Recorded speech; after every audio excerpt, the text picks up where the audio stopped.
Nimaga bolalar Li 7 oldi, Li 6 mashina olishdi-yu, sizga mashina olib berishmadi? Ismim Murod, familiyam Solihov. 6 yildan beri Instagram orqali pul topib, ro'zg'or tebratib kelaman. Jamoamizni 80% kuzatuvchilar yaxshi bilishadi. Komandadagi hamma bolalarning videosini syomka va montaji meni qo'limdan o'tadi. Ya'ni men kadr ortida ishlaydigan odamman. Menga ko'p beriladigan savollardan bittasi, nimaga siz videolarda chiqmaysiz, ko'rinmaysiz? Va yana eng aktual berilgan savollardan bittasi paytida nimaga bolalar Li 7 oldi, Li 6 mashina olishdi-yu, sizga mashina olib berishmadi deb qayg'urib so'rashdi. Rahmat kattakon, lekin xavotir olmanglar. Men komandadagi bolalar qancha topishsa, men ham ular bilan xuddi shunaqa teng miqdorda pul topaman.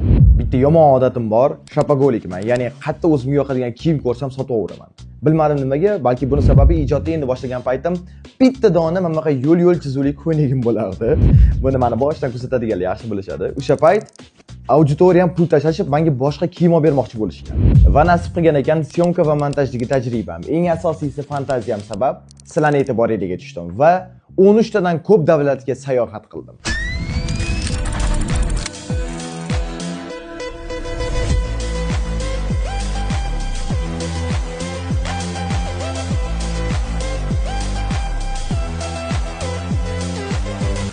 Noodatiy kiyinishni ham boshladim. Xursand bo'ladigan tarafim bolalarning syomka va montajda menga ishi tushadi. Bu borada bo'lsa meni ishim o'zimga tushadi.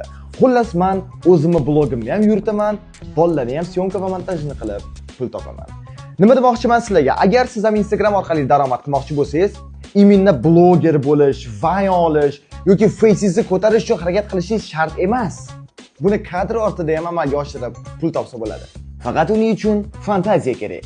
Fantaziyani qanaqa boyitishi bo'lsa, keyingi videoda aytaman. Ungacha siz obuna bo'lib qo'ying, keyingi videoni o'tkazib olmaysiz. 550 ming to'g'rimi?